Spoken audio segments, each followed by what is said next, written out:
It is Country Viewpoint here on FlowFM. Mouse numbers rising across our Flow network. In fact, across the country, across all grain cropping areas, we're seeing mouse numbers rise and mice causing all kinds of issues as a result for farmers. But a man who's been following this closely and can give us more details on it from the CSIRO, he's the Rodent Research Officer there, Steve Henry. Steve, welcome to Country Viewpoint.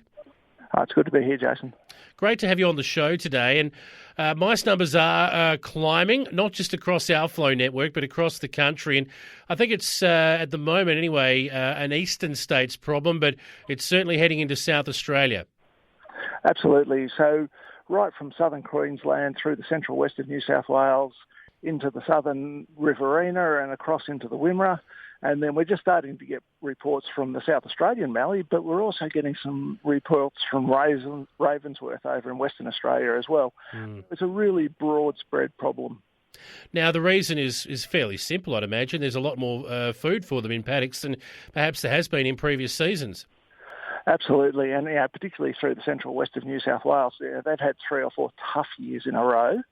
And then when they got the opening, things got better early in the spring. And so mice who are always in the system at low numbers, regardless of how good or bad it is, they started breeding early.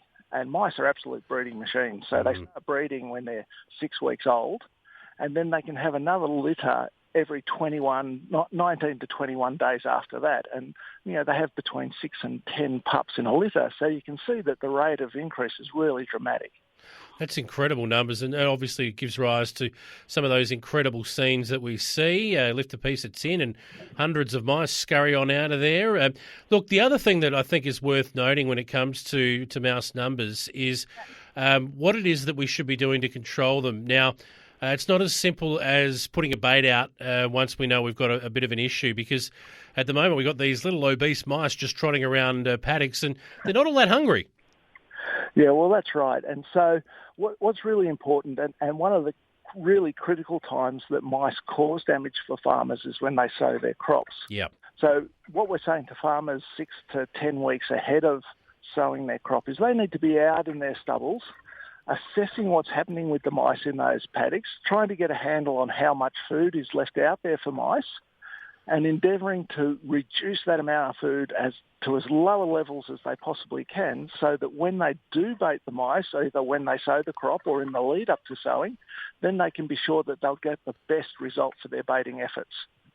So just give me some sort of an idea of what sort of food is out there after a good cropping season for these mice compared to what you can put out there baited. So an example of what's happening up here in the Central West at the moment is farmers were expecting to harvest a 7-tonne per hectare barley crop. Right. And towards the end of the season, the crop was so big, they got some late rainfall, the crop got too heavy and it fell over. Right. And so instead of harvesting 7 tonnes per hectare, they harvested 3.5 to 4 tonnes per hectare. Wow. That means there was about 3 tonnes of grain per hectare left in the paddock. Now, if there's 1 tonne left, that equates to about 2,000 grains per square metre. Right.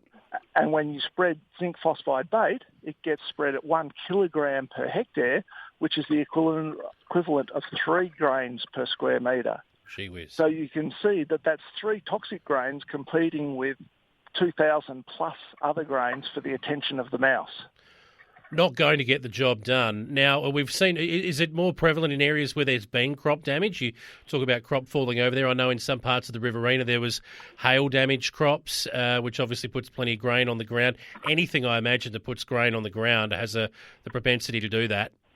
Absolutely. And that's what we're saying to farmers. They need to get out, not only just check one paddock on their property, because the damage happens on a paddock. And so some paddocks might have almost no mice and farmers don't think they've got a problem at all, but other paddocks might be absolutely riddled with them. And so it's really important that they really look across the entire cropping program that they have to ensure they have a really good understanding of what's going on. It's not good enough just to drive across the paddock and have a look. They really need to get out of the ute and go for a walk, because with these really big stubbles that they have these days, they often hide the signs of mouse activity. So it's not until you get out and go for a walk that you actually find the burrows that the mice have been digging, and you get an understanding of what's happening in the paddock. Steve, are you asking people to let the CSIRO know what the numbers are on their properties in affected areas, or is it simply a case of speaking with their local land management officers and working together with them?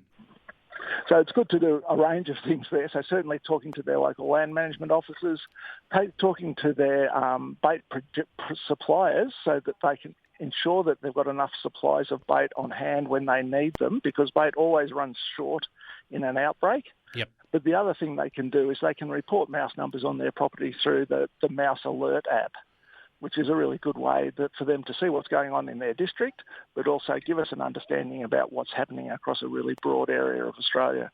Now, that app is specific to the CSIRO. It's not just a state-by-state thing? So it's part of the Feral Scan group of apps that are aimed at getting a handle on what's happening with a whole range of feral pests. Yep. And it's run out of the Centre for Invasive Species Solutions.